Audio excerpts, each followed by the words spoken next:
Bom, beleza. Bom dia mais uma vez, todo mundo aí. Nas aulas anteriores, a gente vem tratando o contexto relacionado à zoologia, tá? Especificamente zoologia de invertebrados. E aí a gente começou com poríferos, quinidários, platelmintos, nematóides, moluscos.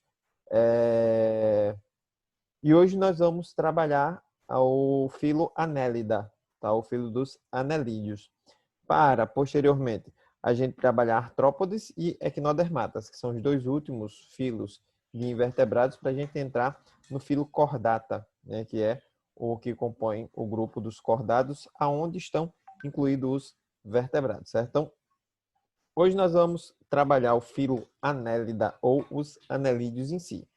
Então, anelídeos, eles têm como característica básica, e a gente vai ver lá nos slides, que é o corpo cilíndrico, alongado e afilado nas extremidades. Alguém podia pensar assim, pô, professor, mas tá dando a mesma característica de um verme cilíndrico. Exatamente. Sendo que os anelídeos, como o próprio nome já diz, ele vai ter o corpo dividido em anéis, em segmentos. Então, o corpo dele vai ser todo fragmentado, todo fracionado, vai ser metamerizado, tá? Enquanto que nos vermes cilíndricos, eu vou ter o corpo liso e não metamerizado. Então, essa é uma característica crucial que vai evidenciar a diferença entre um verme cilíndrico e um anelídeo. Apesar de a estrutura corpórea desses animais aparentemente ser bastante semelhante, mas eles são completamente diferentes e fazem parte de grupos completamente diferentes também, ok? Então, nós vamos começar a trabalhar o filo Annelida, vamos ver quais são as classes que compõem esse filo e vamos evidenciar essas novidades evolutivas, digamos assim, que cada um dos grupos de anelídeo vai ter em relação aos grupos anteriores.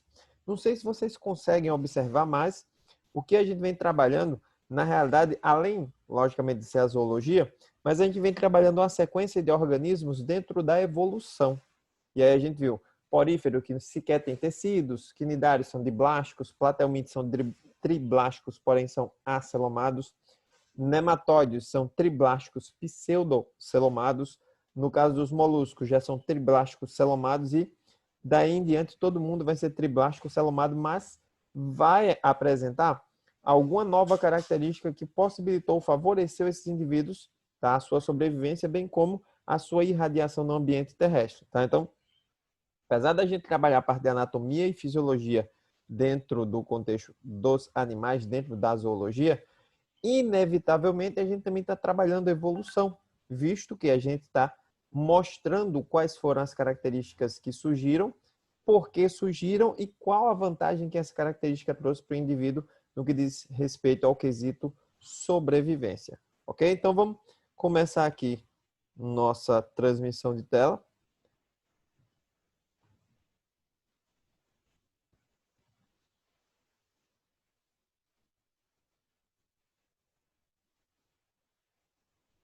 Então tá aí, ó. Anelídeo ou anelídeos. Tá aparecendo tela legal aí para vocês? Na turma anterior eu comecei a dar aula vendo a tela e esqueci de espelhar.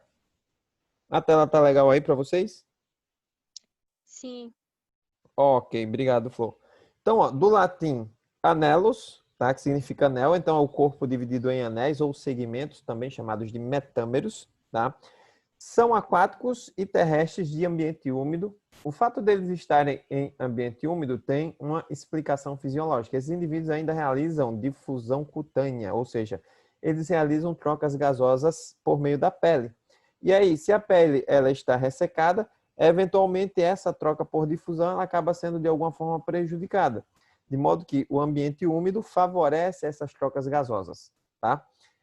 Alguns são de vida livre, outros são ectoparasitas. Ectoparasitas, ecto, fora. Então, são parasitas externos, tá? Especificamente as sanguessugas. São organismos hematófagos, alimentam-se de sangue, e aí ele vai grudar em algum animal e desse animal vai ficar sugando o seu sangue. Daí o próprio nome, sanguessuga, certo? A simetria desses indivíduos é bilateral. São protostomes, ou seja, A abertura do blastóporo origina primariamente a boca. São triblásticos, já tem 3 folhetos embrionários. Isso aí não é novidade, que a gente já tem 3 folhetos embrionários desde os platelmintos. E são celomados, característica essa que já é também presente nos moluscos, certo?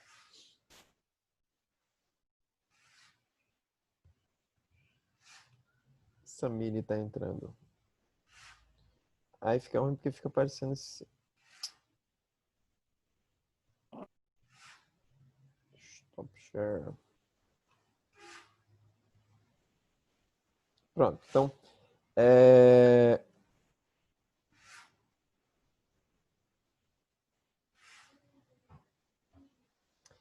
Em relação aos anelídeos como um todo, são animais pluricelulares ou multicelulares, de corpo mais ou menos cilíndrico e alongado. Então, até então, aquela característica que eu falei para vocês que se assemelha muito com um verme cilíndrico. Tanto que os anelídeos, especificamente as minhocas, por muito tempo, antes da classificação do Linneu, tá, elas eram classificadas dentro de um grande grupo chamado de vermes. Então, tudo que tinha esse formato corpóreo era agregado em um único grupo chamado de o grupo dos vermes, tá? Aí chegou o Linneu e mostrou semelhanças, diferenças, e as categorias taxonômicas elas foram lançadas, né, pelo Linneu, e aí virou reino, filo, classe, ordem, família, gênero, espécie. Eu acho que tudo isso aí vocês viram lá com o Caio, tá? Porém, além do corpo cilíndrico alongado, esse corpo é subdividido tanto externa como internamente em anéis ou metâmeros. Por isso que a gente diz que o corpo é metamerizado, tá? Então, os anelídeos são dessa forma, vermes mais evoluídos que os platelmintos e nematelmintos, que são ametaméricos, ou seja, a sem metaméricos, metâmeros, tá? Tanto que o próprio nome científico da minhoca já remete a algo relacionado com verme, tá? Porque ele recebe o nome de lumbricus terrestres, o nome científico da minhoca. Então, lumbricus terrestres, se eu for traduzir ao pé da letra do latim, significa a lombriga da terra. Tá? Então, basicamente, os anelídeos, especificamente as minhocas, elas eram mais assemelhadas aos ascaris, tá? Que são os vermes cilíndricos, tá? Então, muito comum nas hortas e terrenos úmidos, as minhocas estão entre os mais conhecidos anelídeos, tá? Mas aí temos os sanguessugas e temos os poliquetos aquáticos também, certo? Esses animais, especificamente as minhocas, desempenham um papel importantíssimo dentro das cadeias ecológicas, porque são animais detritívoros, eles vivem no solo, se alimentam da matéria orgânica presente no solo e realiza a digestão da matéria orgânica, absorve a parte orgânica e suas fezes, elas são extremamente ricas em minerais, tá? Essas fezes de minhocas a gente chama vulgarmente de humus. E se você for em alguma lojinha de planta, alguma loja sei lá, que venda artigos para jardinagem, você vai ver que o humus da minhoca, ele tem um valorzinho relativamente alto em relação a outros tipos de substratos. Tá? Além do que, com a alimentação, a minhoca vai cavando galerias dentro da terra.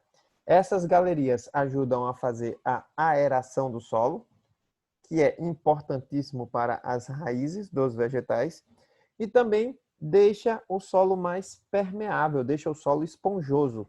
Então, eventualmente, quando a água ela vem à superfície, ela rapidamente consegue percolar, ou seja, ela rapidamente consegue penetrar no solo, evitando assim a perda de água por evaporação.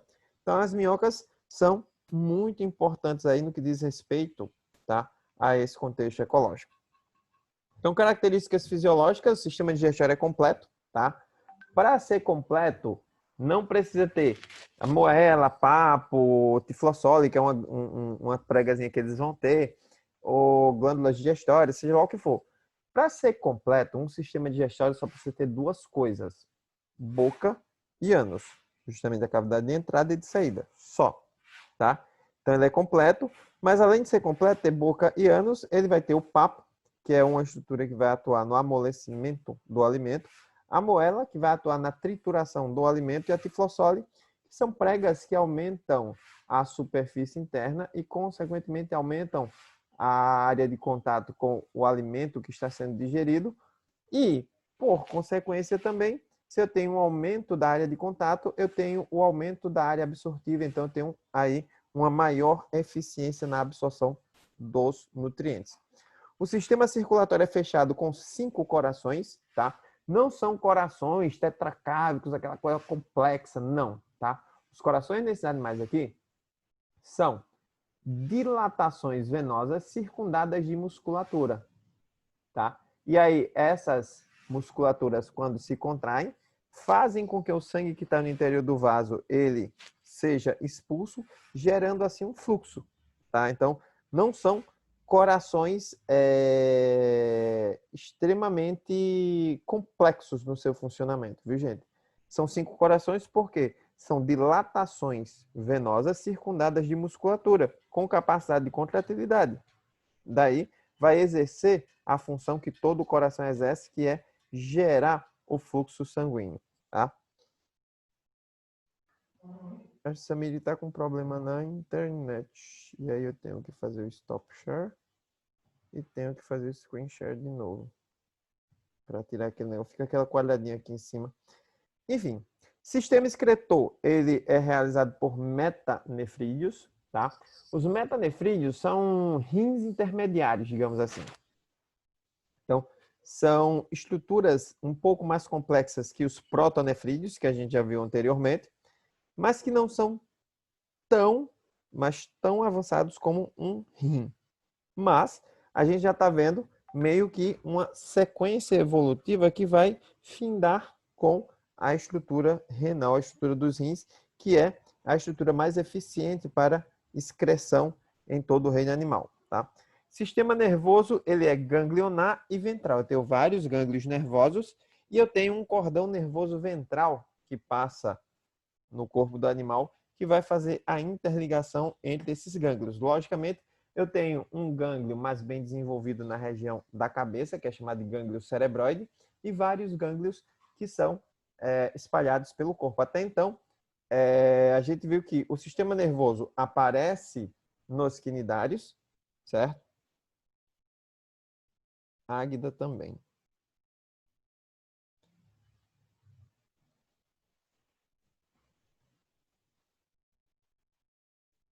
Esse negócio que fica aí, please move this window.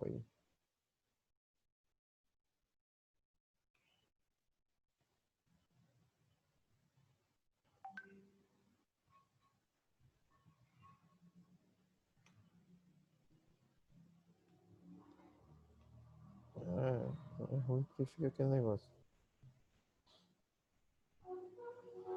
Sim, então como eu estava dizendo, o sistema nervoso nos poríferos é inexistente, nos quinidários é um sistema nervoso difuso, nos platelmintos eu começo a ter a organização do sistema nervoso, é um sistema nervoso ganglionar, certo?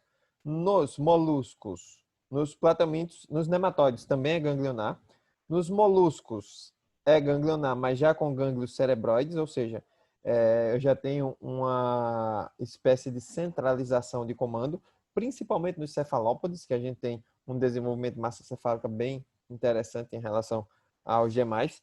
E aí nos anelídeos eu também tenho um sistema nervoso ganglionar, certo? Com gânglios cerebroides, que posteriormente esse gânglio cerebroide vai começar a se desenvolver, vai ter acúmulos de neurônios nos grupos consecutivos, tá? E vai se transformar no nosso sistema nervoso central, certo? Especificamente no encéfalo, ok? Então a gente vai vendo que gradativamente esse processo de cefalização ele vai acontecendo dentro dos grupos. Em relação à reprodução dos anelídeos, tá? Eles podem ser dioicos ou monoicos. Os indivíduos monóicos, em algumas literaturas, vocês podem achar o termo hermafrodita, e a gente já falou sobre isso aí. Eu não concordo com o uso do termo hermafrodita, porque o hermafroditismo é uma síndrome genética, tá? E para esses indivíduos aí, ter os dois sistemas reprodutores é normal, é natural, é próprio da espécie, tá? Então, nos dioicos, eu tenho sexo separado, tem indivíduo masculino e feminino, eles precisam se juntar à cópula, e aí desenvolvo novos indivíduos. Nos monóicos, eu tenho um processo chamado de fecundação cruzada, onde o indivíduo ele fecunda e é fecundado ao mesmo tempo, ok? Dependendo da situação, esses indivíduos... De novo apareceu a coisinha aqui. Dependendo da situação, os indivíduos monóicos, eles podem realizar a autofecundação. Logicamente, eles evitam ao máximo a autofecundação. Eles evitam ao máximo mesmo essa autofecundação. Mas, caso haja necessidade, esses indivíduos eles podem realizar a autofecundação, se ele não encontrar, por exemplo, nenhum outro indivíduo com o qual ele possa realizar a cópula. Tá? Por que ele vai evitar ao máximo a autofecundação? Porque a autofecundação traz pouca ou nenhuma variabilidade genética para o indivíduo, visto que esses indivíduos vão fecundar óvulos dele com espermatozoides dele mesmo. Então, todo mundo vai ser igual a quem? Igual a ele. E aí, na evolução, a gente viu que ter pouca ou nenhuma variabilidade genética não é vantagem, certo? O desenvolvimento pode ser direto ou indireto, certo? O desenvolvimento direto é quando o indivíduo já nasce semelhante a um adulto, só vai crescer. O desenvolvimento indireto é quando ele passa por estágio larval. O desenvolvimento indireto é mais comum nos indivíduos aquáticos, tá? E o desenvolvimento direto nos terrestres. Então, eu tenho aí os oligoquetos e os poliquetos e os irudinhos. Os oligoquetos e os irudinhos, que no caso são as minhocas e as sanguessugas de companhia limitada, são indivíduos terrestres, enquanto que os poliquetos eles são aquáticos, tá? Só se reproduzem sexuadamente, tá? Apesar de poder realizar a autofecundação. São celomados, tá? Então não tem muito o que se falar. Celoma é uma cavidade que vai ser estritamente mesodérmica. Então, se vocês prestarem atenção, a cavidade aqui, ó, que é a cavidade celomática, ela vai ser uma cavidade que vai ser revestida especificamente por tecido mesodérmico, tá? Então, eu tenho mesoderme tanto externamente, quanto eu tenho também a mesoderme internamente, tá? Fazendo a delimitação do celoma. Classificação dos anelídeos, oligoquetos, poliquetos e irudíneos. Basicamente, a classificação vai estar relacionada à quantidade de cerdas, tá? As cerdas são chamadas de quetas, tá? Essas cerdas são apêndices não articulados, prestem atenção. Porque a partir do momento que eu tiver articulação nos apêndices, eu deixo de ser um anelídeo e passo a ser um artrópode. Tá? Então, o anelídeo não tem apêndice articulado. Tá? As articulações são características evolutivas que já surgiram no grupo dos artrópodes. Então, os oligoquetos, oligo quer dizer pouco, tá? Quetos quer dizer cerdas, animais com poucas cerdas. Então, exemplo clássico aí está a minhoquinha, certo? Essas cerdas são pequenas, curtas, pouco numerosas e estão praticamente na região ventral do animal, auxiliando na sua locomoção. Os poliquetas, poli quer dizer muitos ou vários, quetas, cerdas, então muitas cerdas.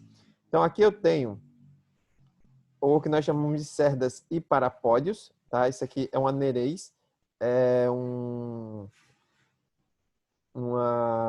poliqueta tubícola, um poliqueta aquático, certo?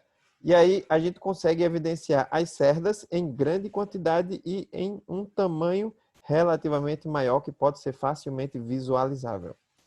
E eu tenho os irudíneos, que também podem ser chamados de aquetos. Irudíneos ou aquetos são animais sem cerdas, dotados de duas ventosas. Ele tem uma ventosa bucal e uma ventosa anal. E aí ele utiliza essas ventosas para se fixar e também para se locomover, certo? Então, esses indivíduos, eles não apresentam cerdas. Aí o modelo dos anelídeos, a gente utiliza a minhoca como modelo, certo?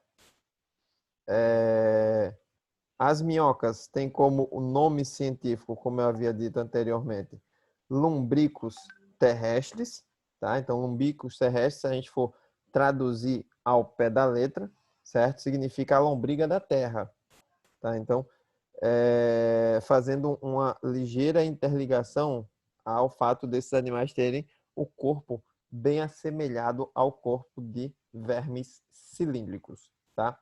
Então, aí está uma dissecação do animal, ó, os receptáculos seminais, as vesículas seminais, os corações, ó, que são nada mais que dilatações venosas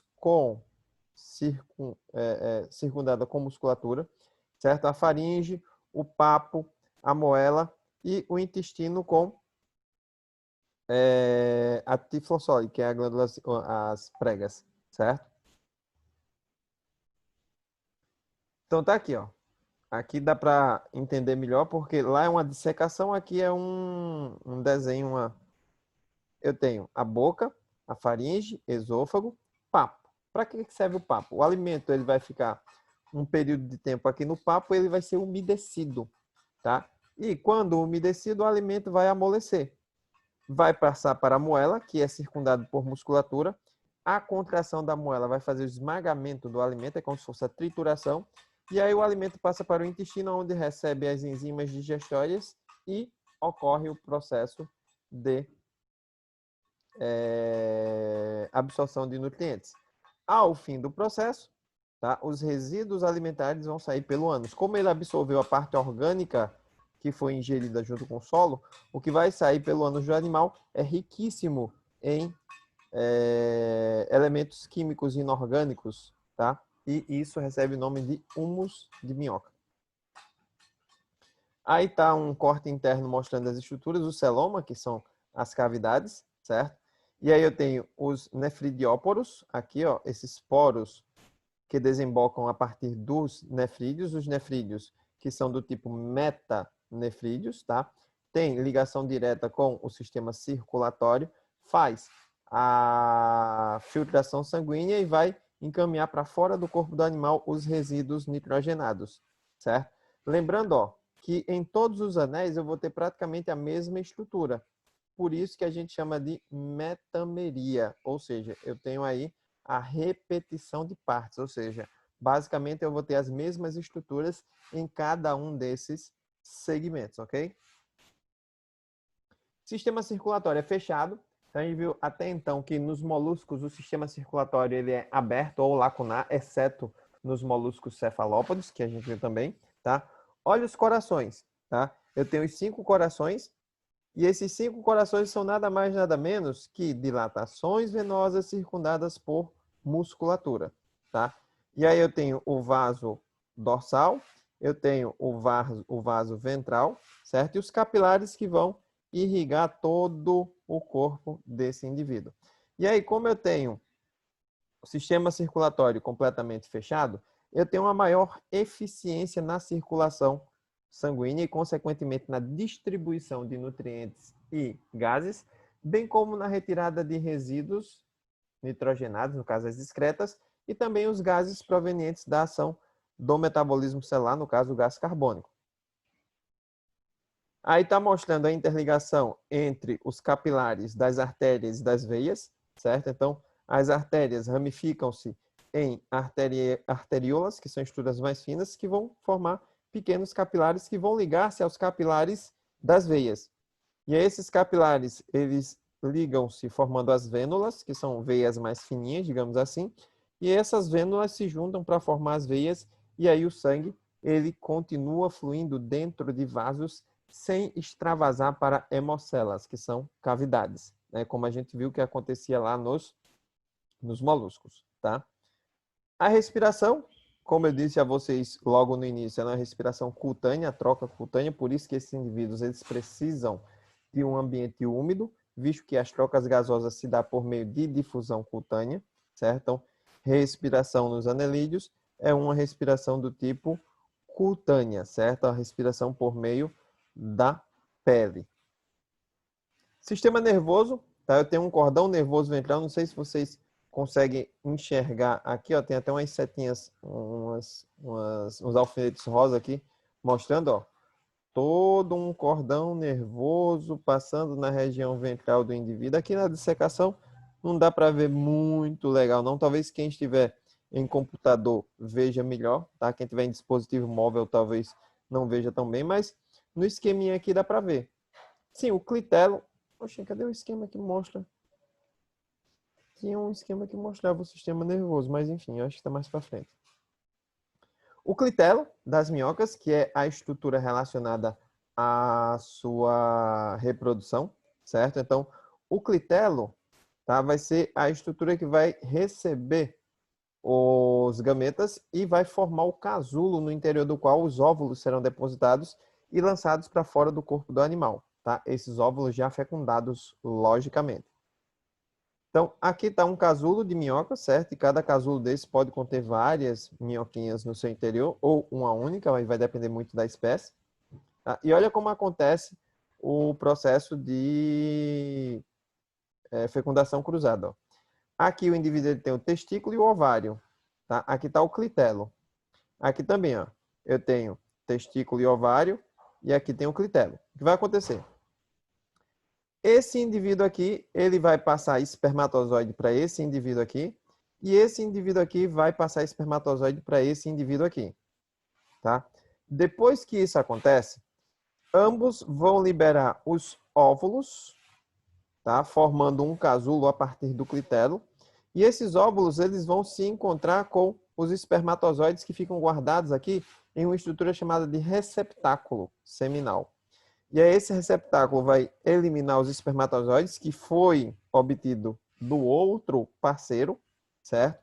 Ocorre a fertilização no interior desse anel mucoso, desse casulo mucoso, e isso aqui vai sendo encaminhado até a extremidade do corpo do animal, quando ele vai ser completamente formado, certo? Um casulo membranoso dessa maneira aqui.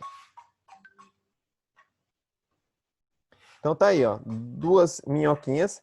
Aí ele já usa o termo, olha só, lá no início ele colocou que os indivíduos são monóicos e aqui ele já está colocando que são hermafroditas. Como eu disse, é um termo errado? Não, não é. Tá? Posso usar esse termo? Posso.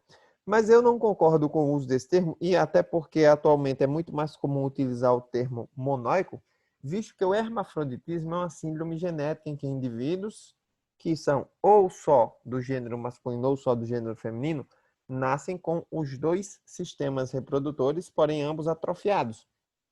Nesse caso aí, ter os dois sistemas reprodutores é típico dessa espécie, são características normais para essa espécie, então não tem como a gente caracterizar isso como um hermafroditismo, como uma síndrome, certo? Então, nesse caso aí, esses indivíduos, eles são chamados de indivíduos monóicos, tá? Ou seja, dois sexos em um único, ou dois sistemas reprodutores em um único indivíduo.